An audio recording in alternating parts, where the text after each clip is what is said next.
Hello and welcome to Abhipedia powered by Abhimanyu IAS. So आज हम discuss करेंगे हिस्ट्री थ्रू एमसीक्यूज। सो ये हमारी सीरीज चल रही है जो हिमाचल जनरल नॉलेज है उसको हम किसके थ्रू, एमसीक्यूज के थ्रू कवर करने की कोशिश करेंगे, जिससे क्या होगा, हमारी रिवीजन होगी। क्योंकि आई टोल्ड यू अल्टीमेट हमें क्या चाहिए, रिवीजन। हमारी जो नॉलेज है वो चेक हो जाए, क्योंकि एग्जाम में ही हमने परफॉर्म करना है और उस परफॉर्मेंस को हम पहले चेक कर पाएं। This is our motive. क्योंकि जितना आप अपना टेस्ट कर लेंगे अभी, उतना बेनिफिट आपको एग्जाम में होने वाला है। चलिए बात करते हैं हम शाहिद अली कि हिस्ट्री के एमसीक्यूज जो हैं वो देखते हैं कि क्या क्वेश्चंस हमारे बनते हैं। कि this is very first question, which was the ancient name of Kangra. Kangra का एंशिएंट नेम क्या था। अब देखिए, ज्योग्राफी और हिस्ट्री में थोड़ा सा फर्क है स्टडी करने का। जब हम ज्योग्राफी पढ़ते हैं तो ज्योग्राफी आप जनरली आप इंडियन ज्योग्राफी भी पढ़ते हो, तो आप उसके साथ रिलेट करके जो हिमाचल की ज्योग्राफी है उसको आंसर कर पाते हो। आपको नॉलेज पहले ही होती है, हिमालयज आपने स्टडी की होती है, आपने ड्रेनेज सिस्टम स्टडी किया होता है, you know very well about the reverse, the mountain ranges and peaks. History is a little bit different. अगर मैं बात करूं इंडिया की हिस्ट्री की और हिमाचल की, अगर दोनों को कंपेयर करें, तो जब हम इंडिया की हिस्ट्री पढ़ते हैं तो उसमें एंशिएंट से लेके मॉडर्न तक कुछ पार्ट है जो हमारा जैसे मॉडर्न है। तो वहाँ पे आप हिमाचल का शिमला का नाम सुनेंगे कि कांग्रेस कहाँ बनी, शिमला में बनी, या गांधी ने विजिट किया, तो वो कुछ रेफरेंस आपको मिलते हैं। अदरवाइज शिमला का नाम बहुत कम आता है। चाहे मिडिवल इंडिया देख लीजिए, वहाँ पे जो है कि जो कराची एक्सपीडिशन था मोहम्मद बिन तुगलक का, वहाँ पे आ जाता है। जहांगीर के टाइम में आ जाता है कि अकबर ने भी कोशिश की थी और कश्मीर उसने कैप्चर किया था। तो कुछ रेफरेंसेस हैं वहाँ पे, बट हम ऐसे नहीं पढ़ते। तो यहाँ पे थोड़ा सा जो आपको टेक्टिक है वो चेंज करना पड़ेगा। यहाँ पे आपको लॉजिक कैसे लगाना है, यहाँ पे आपको थॉरो नॉलेज चाहिए, नंबर वन। और जितने एमसीक्यूज आप हिस्ट्री के कर सकते हैं उतना कीजिए, क्योंकि यहाँ पे फ़र्क क्या है, यहाँ पे फैक्ट्स बहुत सारे हो जाते हैं। यहाँ पे एक्स वाई जी बहुत सारे डायमेंशंस निकलते हैं, और हमारे जितने आप एमसीक्यू करेंगे उतनी आपकी नॉलेज जो है एनरिच होगी। एक आपने मान लीजिए स्टडी मटेरियल पढ़ा हुआ है, आपने पूरा चैप्टर पढ़ा हुआ है, आपको नॉलेज है, पर जितने एमसीक्यूज करेंगे, जो चीज़ आपने नहीं पढ़ी, तो वहाँ से वो क्या होगा, एनरिच हो जाएगा। आगे हम बात करेंगे कि इसको हम कैसे टैकल कर सकते हैं। अब इसको अगर देखें तो कांगड़ा किसका जो नाम था, वो पुराना नाम क्या था। अब यहाँ पे थोड़ी सी कंफ्यूजन होती है। अब आपको कैसे आइडिया लगाना है इसका, कांगड़ा है कहाँ पे। अगर आपको उसकी लोकेशन पता है तो आइडिया आप लगाएंगे कहाँ से, इन तीनों में, नागर, त्रियर्तन, त्रिगर्ता, या नन ऑफ दीज में। अब इसका है, दिस इज त्रिगर्ता। अब त्रिगर्ता का जो एरिया कौन सा है, तीन रिवर के एरियाज हैं। Here it is written, this is Sutlej, Beas and Ravi. और अगर आप इसका मैप देखें तो यहाँ पे देखेंगे दिस इज कांगड़ा, तो यहाँ पे रावी जा रही है, दिस इज ब्यास, और नीचे है जो मालवा वाला एरिया पंजाब का, उसमें है सतलुज। तो ये जो त्रिगर्ता के एरियाज हैं ये कौन से थे, ये जलंधर के एरियाज हुआ करते, तो उसमें ये नॉर्थ का पार्ट था, कि नॉर्थ में ये चीज हुआ करती थी उनका, और जिसमें ये कांगड़ा का किंगडम बसा।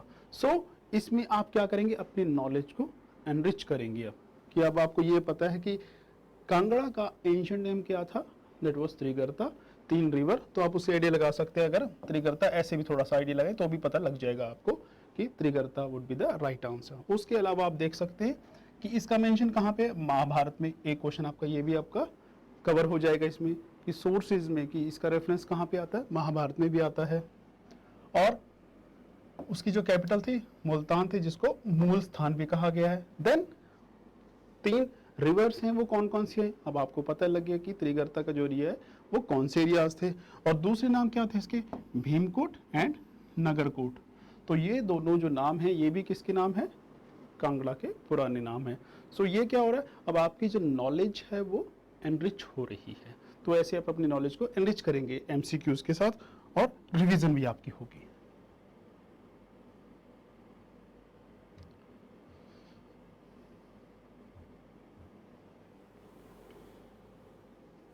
Okay, this is the second question we have. Which was the first capital of Nurpur state. अब नूरपुर स्टेट आपने पढ़ा होगा, धामेरी इसका पुराना नाम हुआ करता था। नूरपुर क्यों पड़ा, किसके नाम पे पड़ा, ऑन द नेम ऑफ या आफ्टर द नेम ऑफ नूर जहां। नूर जहां ने विजिट किया था, उसको एरिया अच्छा लगा, बट कुछ यहाँ पे प्रॉब्लम हुई, डिजीज फैल गई, उसके बाद शी लेफ्ट, बट उसके नाम पे इसका नाम पड़ गया नूरपुर। धामेरी इसका पुराना नाम हुआ करता था। सो इसकी फर्स्ट कैपिटल कौन सी होगी। अब जब आप इसको पढ़ेंगे, इस टॉपिक को पढ़ेंगे, तो आपको पता लगेगा कि किसने इसकी फाउंडेशन रखी थी। तो जो दिल्ली के रूलर थे उस टाइम में, उसका ब्रदर था, उसने पठानकोट में आके इसको सेटअप किया। तो जो इसकी कैपिटल थी तो कौन सी हो जाएगी, फर्स्ट पठानकोट। तो ये क्या है, आपकी नॉलेज एनरिच होनी चाहिए। यहाँ पे आप कितना जो है थोरो पढ़ के आ रहे हैं, तो इसमें ऐड कर सकते हैं किसने बसाया, बाय राजा जेठपाल या जीतपाल भी कहते हैं, चाहे जेठपाल के ji. In the 11th century he was the brother of Raja Anangpal two the ruler of Delhi. So he was the ruler of Delhi. और कहाँ पे उसने अपने आप को सेट किया, पठानकोट में। और इसका नाम क्या हुआ फिर, धामेरी, और धामेरी से बाद में बन गया Nurpur after it was visited by Nur Jahan. Next question देखते हैं हम अपना। So what was the earliest capital of Chamba princely state.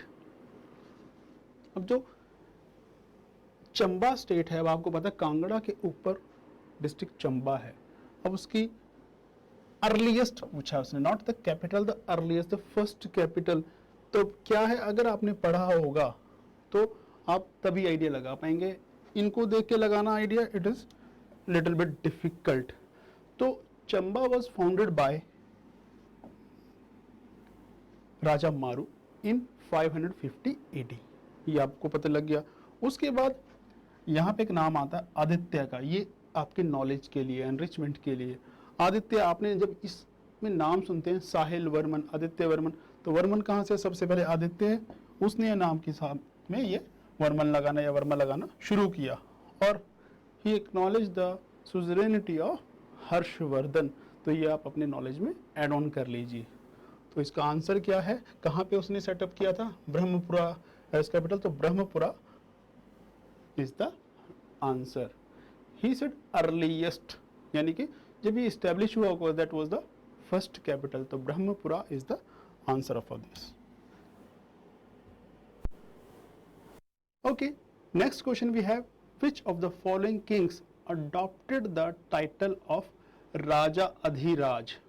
अब इस क्वेश्चन को अगर आप देखें तो इसमें क्या पता लगेगा आपको, राजा अधिराज क्या होता है।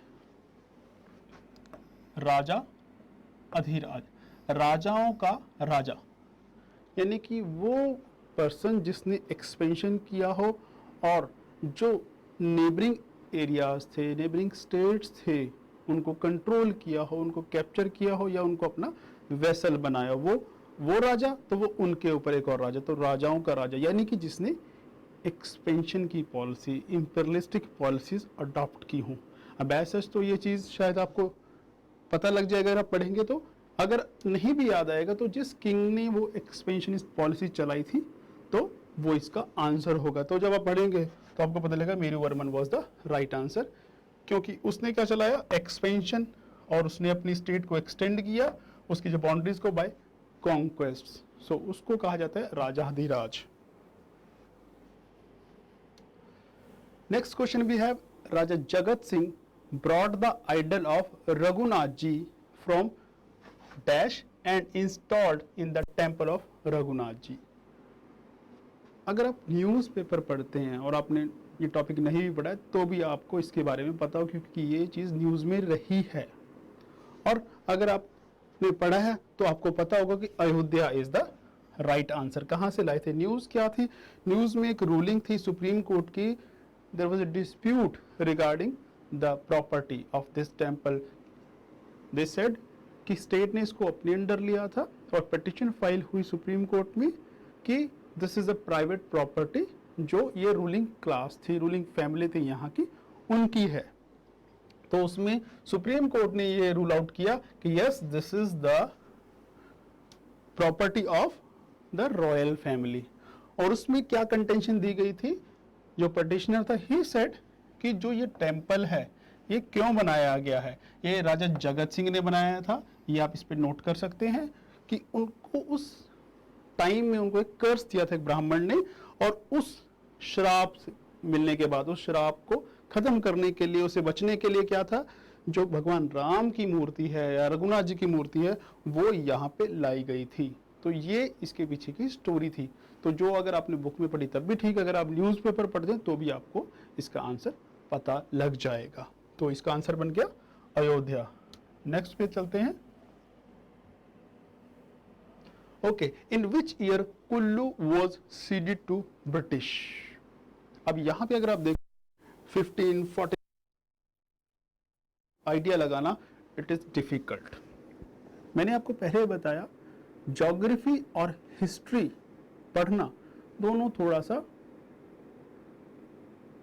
एक अलग चीज होती है कि ज्योग्राफी में आपको पहले नॉलेज है, यहां पे हो सकता है नॉलेज ना हो। जब आप पढ़ेंगे तो आपके पास फैक्ट्स बहुत सारे हो जाएंगे। अब बात आती है उन फैक्ट्स को हम कैसे रिकॉल कर पाएंगे एग्जाम में। तो यहाँ पे आप ब्रेन की जो पावर है उसको यूज करेंगे, पैगिंग सिस्टम। पैगिंग सिस्टम, इसको आप पैक कर दीजिए, अटैच कर दिए किसी चीज के साथ या उन इवेंट्स के साथ जो उस टाइम हो रही थी।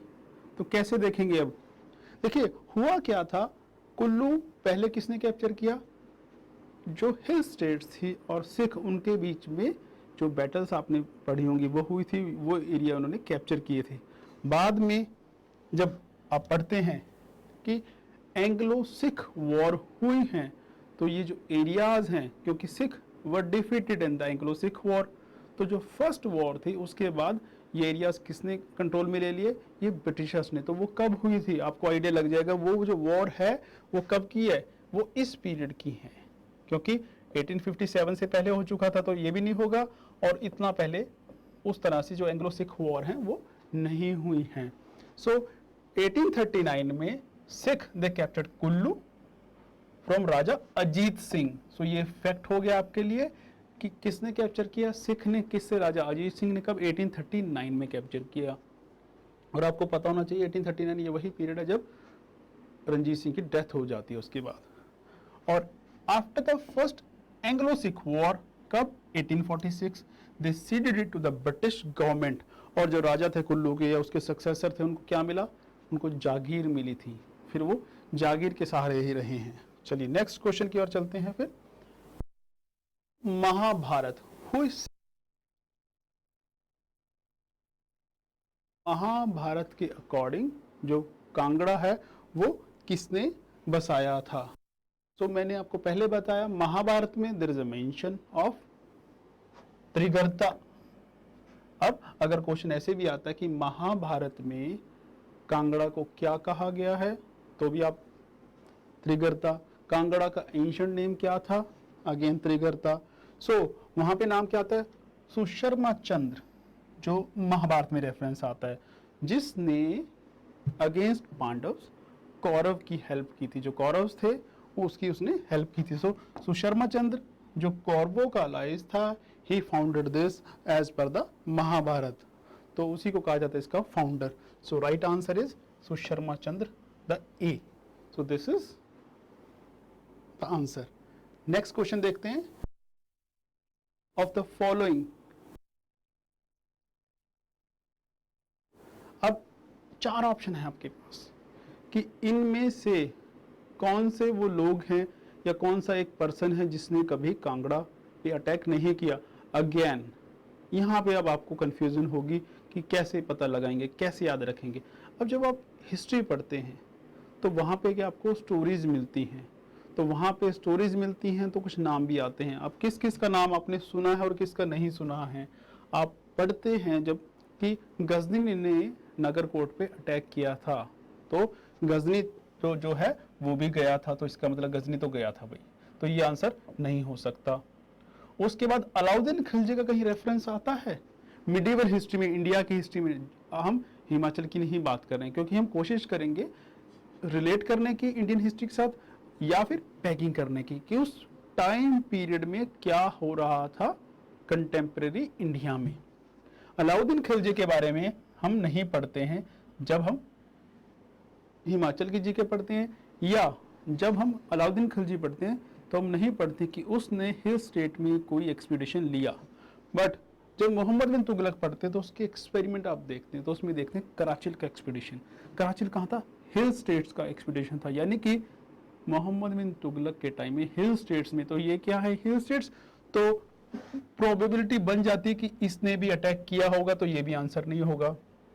उसी तरह से फिरोज शाह तुगलक, इसके भी रेफरेंस आते हैं कि ये भी, उसके अलावा जहांगीर का भी आता है। तो ये सारे रेफरेंसेस आते हैं। तो इन जो आपके पास ऑप्शन अवेलेबल है उसमें एक अलाउद्दीन खिलजी आपको डाउटफुल है, तो आप मोस्ट प्रोबेबली इसको मार्क कर सकते हैं। दिस इज द वैसे राइट आंसर कि बी। महमूद गजनी ने किया, तो उस टाइम जो यहाँ पे रूलर हुआ करता जगदीश चंद हुआ करता था, 1009 में अटैक किया गया था। मोहम्मद बिन तुगलक ने जब अटैक किया it was 1337 and it was Prithvi Chand. Firoz Shah Tughlaq ने जब अटैक किया था 1365 में एंड देन इट वाज रूप चंद वाज द किंग, और जहांगीर ने भी इसको इन्वेड किया था। नेक्स्ट क्वेश्चन की ओर बढ़ते हैं। Then Wazir Ramchand Pathania of which state या dash state voted against the 1857। अब ये क्या है? अगेन आपकी नॉलेज चेक हो रही है। जब आप पढ़ते हैं तो बहुत सारे स्टेट्स के नाम आएंगे जिन्होंने ब्रिटिशर्स को सपोर्ट किया, कुछ ने ब्रिटिशर्स के अगेंस्ट जाके जो है इसमें पार्टिसिपेट किया। तो वहां पे कई नाम आएंगे, तो उससे आप आइडिया लगा पाएंगे। तो इसका आंसर क्या है? Answer is Nurpur state. जो वजीर रामचंद पठानिया था ही वॉज फ्रॉम नूरपुर। अब किस किस ने किया? ये 1857 के जो रिवोल्ट हैं उससे पहले क्या था?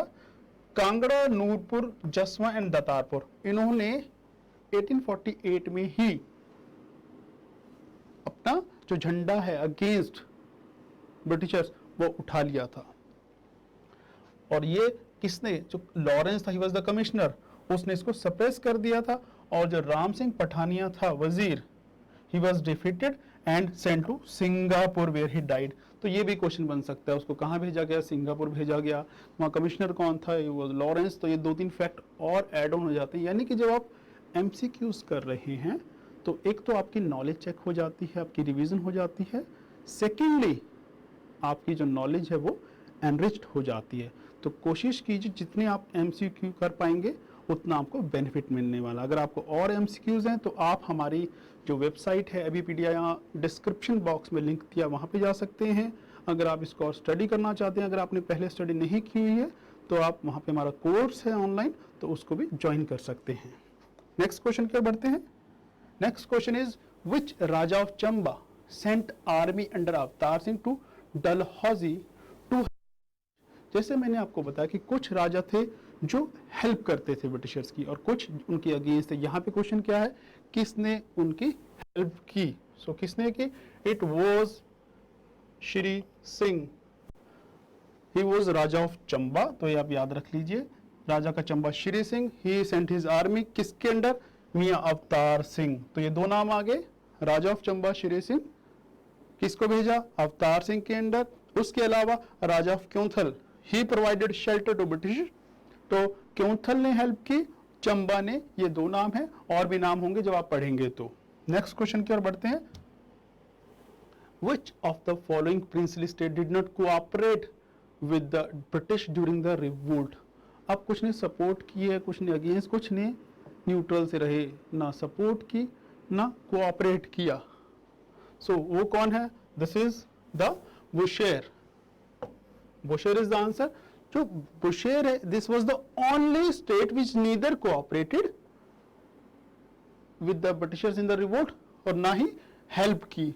उसके अलावा एक नाम आता है शमशेर सिंह, उसने सूबेदार भीम सिंह को शरण दी थी। तो ये आपकी नॉलेज एनरिच करने के लिए मैंने यहाँ लिख दिया है। सो आंसर क्या हो गया इसका? बुशेर, जिसने न्यूट्रल रहा। जो who was leading the revolt in 1857?